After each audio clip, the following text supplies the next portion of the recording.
Good morning, everybody, and welcome to a Monday morning. And there she is. Here I Today, am. today you get just me and Lori going solo, which I love.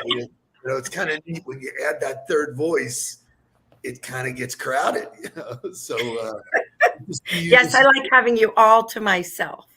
It's good to see you this morning. I know that you have been a busy lady. You spent a bunch of time in Tallahassee making things happen. And then this weekend, you were at a very interesting event. And I'd like to hear more. Share that with our audience, if you will. You must be talking about the honorees, the excellence in Black history, and right. Yeah. It was actually really. It was an interesting experience, if I can say this in a way that means absolutely zero disrespect, but pure admiration and right, and being in a situation that is unusual for some of us. So probably a handful only of us white people. Good for you. Hearing, so yeah, I mean, I want to say that. I mean, I felt zero discomfort because that's just who I am. I truly love everyone, but it was really interesting to hear the speakers talk about right their challenges as Black leaders, to talk about still the inequalities. And so I think it's really good to hear the perspectives of everyone. So I thought it was great. As a woman, right? Sometimes I think there are still some inequalities out there for women, right? The gender inequality, pay, and we read about it all the time. So I just thought it was really great, and some special friends got honored, and it was just a really nice evening. So that was unrehearsed, just so that everybody knows. But that's exactly where I wanted you to go. Is that it could be awkward. But it wasn't for you, and it wasn't for some of the right people. There are built-in biases. One of the things that we need to look at ourselves, even if you're not racist, we have built-in biases. And so I'm so happy to see you leading the charge. Spending a good time. I know there were some other friends that were there, and Jerome Hutchison does an amazing job and has for years. Yes. He's an unsung guy that's throwing out these great events. So good for you. For us, we took Friday off. We did our annual trip up to Honda with a different motivation. For years, that was just a day we would go up and get blotto. We'd start drinking on the train, drink as soon as we got there, drink. And we have this new focus on not drinking, the turning the tide on that. So we got up there. We had coffee on the train. We got up there. We had a great lunch. We went to Pura Vida ahead of time. All four of us ordered the same sandwich, which was, they make this incredible chicken wrap, so it was healthy. That was the only food we consumed all day. And then kept it to 2 drinks. So super fun. Then I closed out the weekend with my lady at Houston's, and it continues to be like the great spot.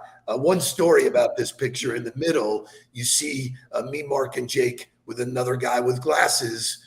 He walks up to us on the train track and says, "You're Steve Nudelberg." And I go, "Last time I checked." He goes, "I saw you speak years ago when I was with TD Bank, and I just wanted to reach out and say hello. I love what you're doing. I'm now with Fifth Third and would love to grab a coffee with you." And so you just never know who's watching and who knows and who you're impacting. And so do it because it's there to do, not because you're looking for the recognition, because you don't know if you'll ever get it. Doesn't mean it's not worth doing. So. Absolutely. Cool. Great. So we have an awesome show today. We'll talk about We'll talk about it in a couple of different ways, but it's a podcast that I got drawn into. Podcast number 374 for Jocko Willink, who I love. This one was intimidating because it said 4 hours. Like, what? 4 hours? I don't do anything, So, but I unpacked it. He spoke to a guy named Rich Davini. Rich Davini is a fellow Navy SEAL who wrote a book And so for those of you who are wondering where Mark and where Jake are, they are right where Lori is. Mark is participating. Why don't you just tell them what they're doing today? Yeah, today is the community. Well, it's community breakfast, but also we started on Thursday. We have about 1,500 students that'll be coming over the 10 days for the stock market challenge. You know, we talk about that JA teaches students how to earn money. Well, then we also teach them how to manage their money, how to save their money, and stock market challenge is how to grow their money. So our young people, especially those from our low income communities, have no idea about investing, right? Investments. And that's what this is all about. It's curriculum in the classroom and then a day on the stock market floor, which is really fun. So we are particularly tuned into that methodology, that thinking, because that leads you to invest in yourself, which is. Yeah. And by the way, since Jake put in there Lori Lane, I do have to just do a quick shout out to Jake. His posts lately have been really, really good. So Jake, keep up the great work. He is, I mean, obviously I live with him and I've watched this transformation of where he finally started to focus on his own voice, who he is, what he has to say. It's been a phenomenal thing to watch. It's all fantastic. One last shout out, Frania, I think I'm saying it right, who was at the BOMA meeting. Thank you for joining the huddle. There's so many huddlers out there from BOMA that do not show up live. Thank you for showing up live. Shay, wake us up because I can't wait to get into this conversation with Lori. Wake up, everybody. Get up, get up, get up, get up. We got, come on. Wake up, everybody. Teach a new way. Maybe then not listen what you have to say.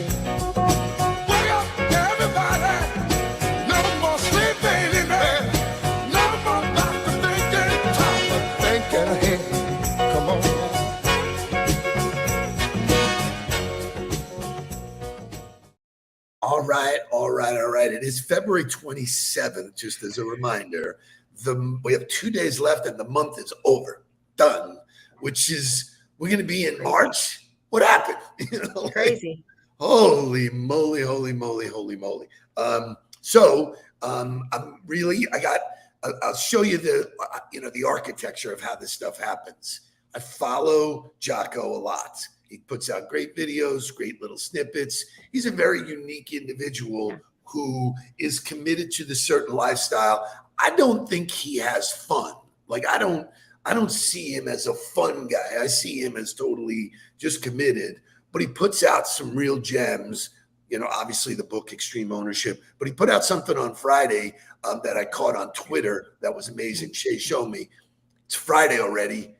Did you get better this week? And it just was one of those things that hit me. I said, that's like the best end of week conversation you can have with yourself, because you can choose to be truthful or choose to lie. You're not having the conversation with anybody else. So Lori, did you get better last week? Absolutely. I was in Tallahassee for 4 days. So, but how do you measure that? So you say absolutely. You didn't think, anything of it. How do you measure that? I think, so first of all, being involved in the whole political environment and atmosphere is, can be daunting at times. And so every time I go there with an open mind to learn more about the process and the protocol. And there's a lot of it, right? I think I can just pop into Chip LaMarca and, Dr. Osgood because I know them from down here. And I can to a certain point, but there is some protocol, right? You need to go through. What's the process for the appropriation that we have filed? So there's still so much more for me to learn. So every time I go there, I'm like a sponge. I just want to keep learning more and more. I'm really glad because it comes down to learning. What if you can use that word in the sentence at the end of every week and you do it for 52 weeks, you're going to be better off. I mean, it is legitimately that simple. If you just train yourself every Friday afternoon, and if for those of you who are journaling, just say, hey, man, what did I learn this week? Or who did I learn it from? I mean, I learned all week, my post yesterday was about the people around me lifted me up because I had a shitty start to the week. Boom. But so I love that. And so when we talk about Jocko, we talk about what he's putting out there. If you just stayed with him, there's a zillion podcasts you can go to. Before we get right into him, I want to do, it's Monday, it's Motivational Monday, it's Motown Monday. So let's go. You got a smile so bright.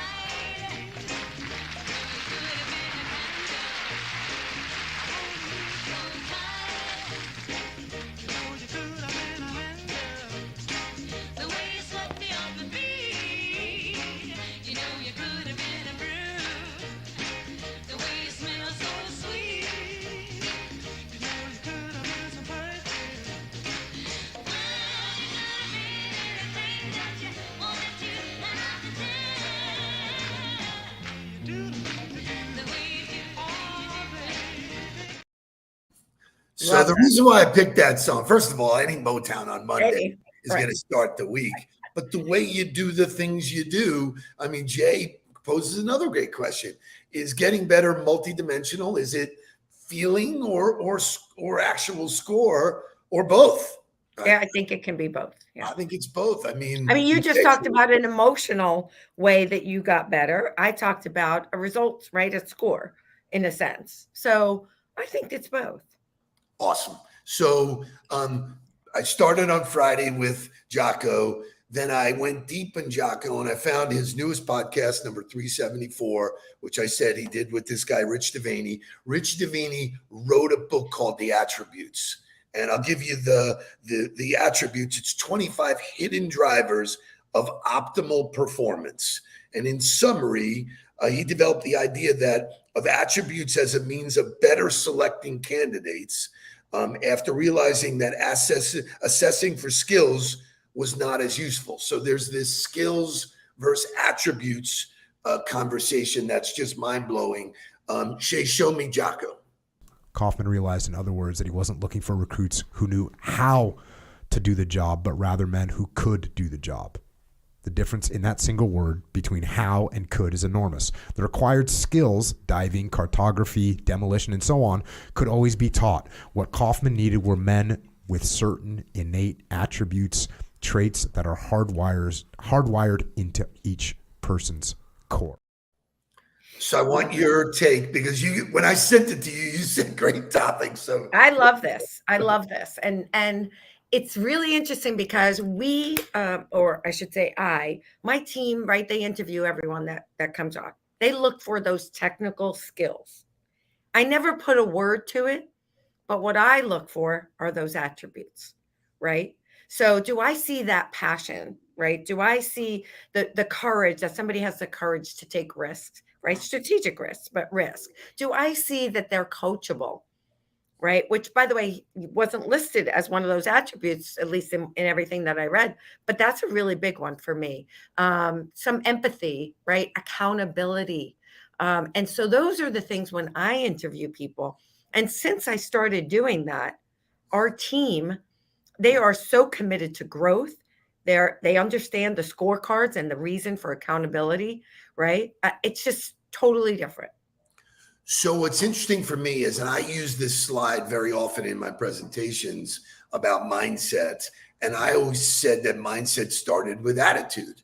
I could teach skill, and so he says skills can be taught, like driving, shooting, accounting, language, climbing, all of those. But I always thought it was attitude, not attributes. And so this one took me in another direction. He discusses 25 attributes, but he puts them into 5 categories. Right. Categories are grit. And, and I think Casey Sherwin had said that way back when. It's his word for the year. Mental acuity. Mental acuity is teaching, is being teachable. That is that idea. And then in each of these buckets, he goes deep.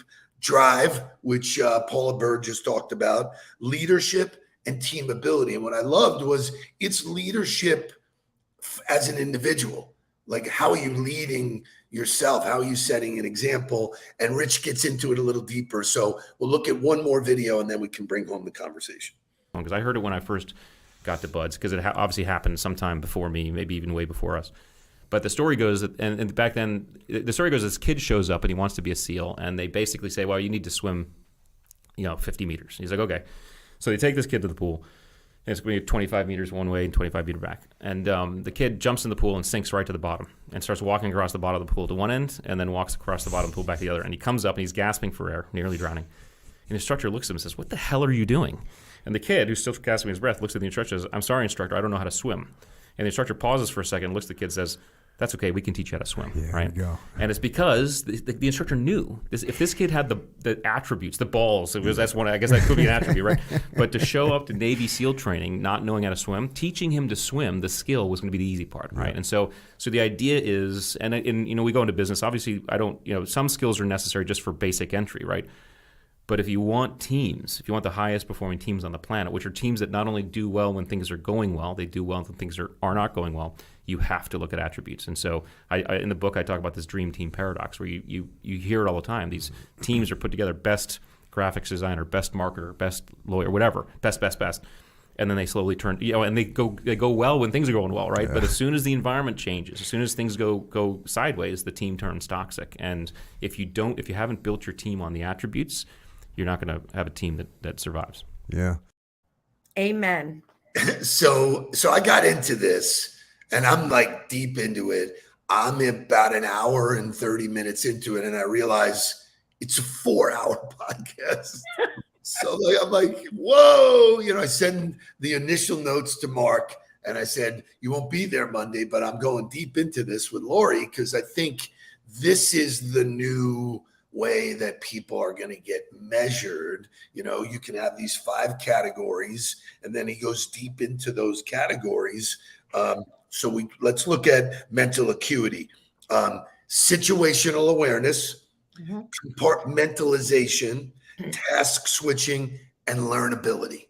So there's your, so underneath that, and if you were to grade yourself on these, you might not be great at everything, but he said, and this is where I think I want the conversation to go. When it's good, everybody's having a good time. It's great. It's fantastic.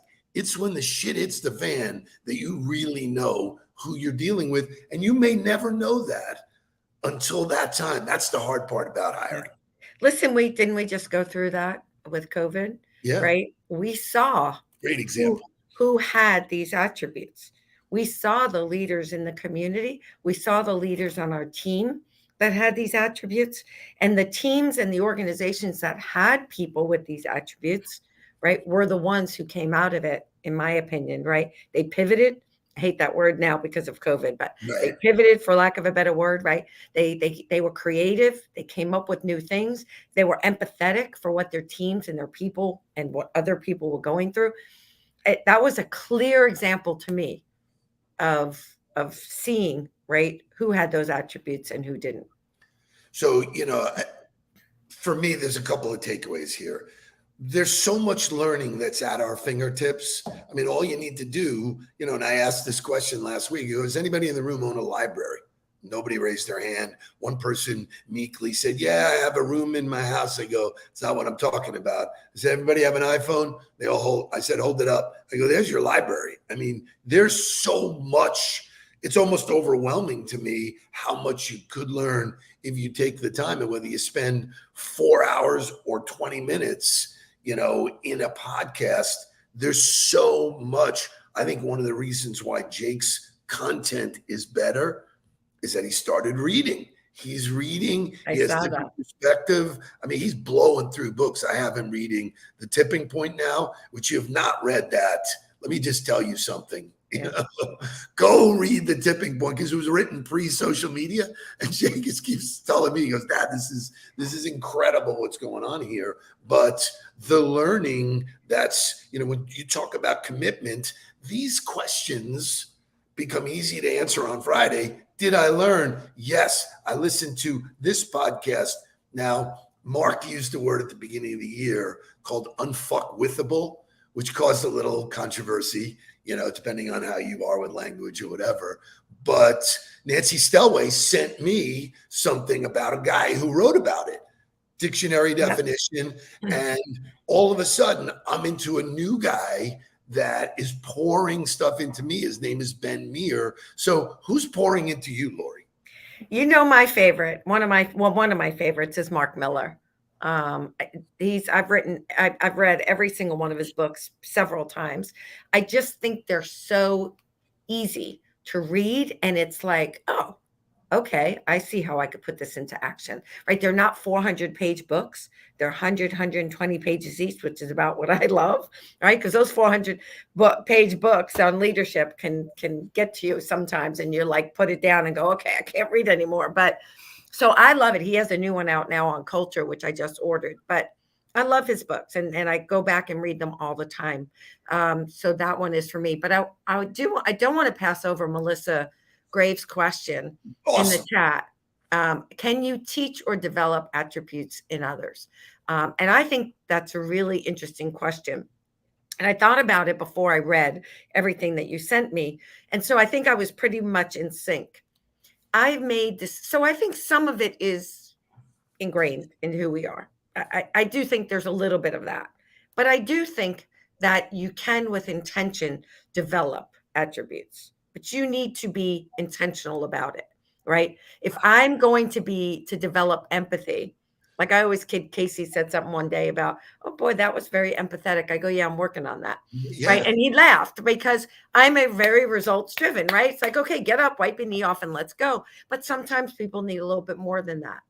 So I am really pushing myself, right, to develop those things that I might not be as strong in as a leader, right? Or that I think I could do more of. So first of all, great answer to it. I absolutely thoroughly agree that it can be taught. There are certain things that you're hardwired to do based on your previous environment that become harder to let go of or harder to learn. And so for me, the number one key, and this is what I teach everybody, I've taught you, the more aware you are of your attributes, the more you can work on them. There are some people who just go, that's just the way I am. Right. Well, that doesn't fly anymore, man. It just doesn't work. Nobody's going to put up with your bullshit. It's just not the way of the world. So this idea of self-awareness leading to, this is what I know, this is what I don't know, this is what I'm good at, this is what I'm not. And that's why coaching is so relevant. It's not a weakness, it's a strength. It's, hey, I want to get coached on this. I've done the work to get better. And thank you, Les, for pointing out that, I was willing to pivot. I was willing to reinvent myself, but I've done that my whole career, and I've done it not because I wanted to do it. I just did it because I had to do it. Things changed. The environment changed. So adaptability is one of those things that, you see in people, and you don't know until the fire gets turned up who those people are. That's the fascinating part about the podcast, is they go into real examples of, somebody who had all the right upbringing, went all the right schools, has all the right DNA, they quit. And they talk about the people that quit SEAL training as, you just never know who has that thing to just persist and get over it. So highly recommend it. I'm still digging and clawing. Yeah. And by the way, I downloaded it on Audible because I'm driving to Orlando tomorrow, and I thought, perfect timing. I need to read this. And there's another book, and this is not a political thing.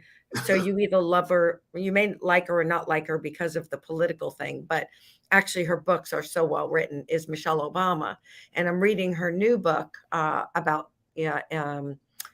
something the light or whatever. I can't remember the name of it, but and she talks about, right, who are we during times of challenge, during times of upheaval. And I think our world is going through so much change, right? And so how will we navigate through all of that? Not just in our organizations, but in our world, in our communities, in our families. So I think it's really interesting because there was a little bit of a tie-in on all of this weekend and all the readings. Love it. Love it. Yeah. Love it. Joy, you're 100% right. Modeling the attributes, the fish stinks from the head down. Yep. So people follow the leader. That's innate. So great job. Kevin Split, thanks for your comments. Big shout out to your leader, Andrew Koenig. Happy birthday. I'm not sure if he'll be watching, but it is Andrew Koenig's birthday. Yeah. So shout out to him. Everybody have a great Monday. You got 2 days to kick this month in the ass. And then on Wednesday, we start over again, March 1st. So let's go. Let's Make it go. a great day. Let's get down to business. Mom, please don't worry about me. I'm about to let my heart speak. My friends keep telling me to leave this. So let's get down to business. Let's get down to business.